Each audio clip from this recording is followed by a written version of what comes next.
رکھی نہیں یقین تھی. کریں میں سوچ رہا تھا لیکن یہ اب اس ایپیسوڈ کے اختتام پہ اتنی کلیئرٹی ہے یار اس میں, اتنا آسان ہے اور اتنا واضح ہے کہ بس ایسے یہ ایسی ہے کہ ایسے ہم نے آنکھ کھولی. منیر صاحب ہاتھ کھڑے کر لو, ہاتھ کھڑے کر لو.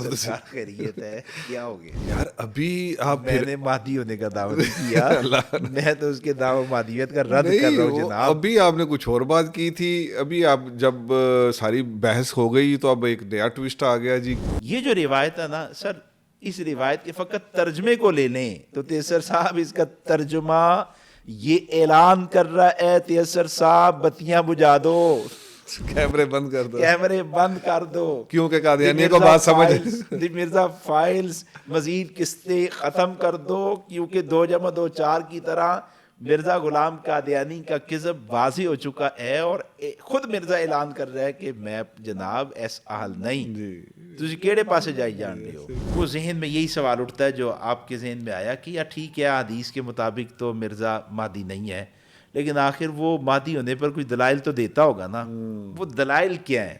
انٹرسٹنگ ہو گئے بس. جی بڑے دلچسپ ہیں. کبھی کہتا ہے ہزاروں مہدی آئیں گے, کبھی کہتا ہے کہ مہدی کی روایتیں امامین نے بخاری مسلم نے لی اس لیے میں نہیں مانتا. یہ بھی یار مرزا خود کہتا ہے وہ منہ نہیں دھوتا تھا, سوٹے لگاتا رہتا تھا, پتہ نہیں اس کی کیا کیا عادات نقل کی ہیں اس نے اپنے استاد کی. تو بہرحال پھر یہ وہی بات ہے یار, وہ چٹنی بنا دی دماغ کی قسم خدا کی کہ ایک اتنی ایپیسوڈ میں یار پچھلی کوئی ایپیسوڈ ایسی نہیں ہوئی. زبردست. یعنی یہ صرف چند آدھے گھنٹے میں چٹا کالا کالا چٹا چٹا کالا کالا چٹا, اور مرزا اتھے دا اتھے ہی. سر آدھے صفحے کی عبارت میں گپستان ریڈیو بنا ہوا ہے.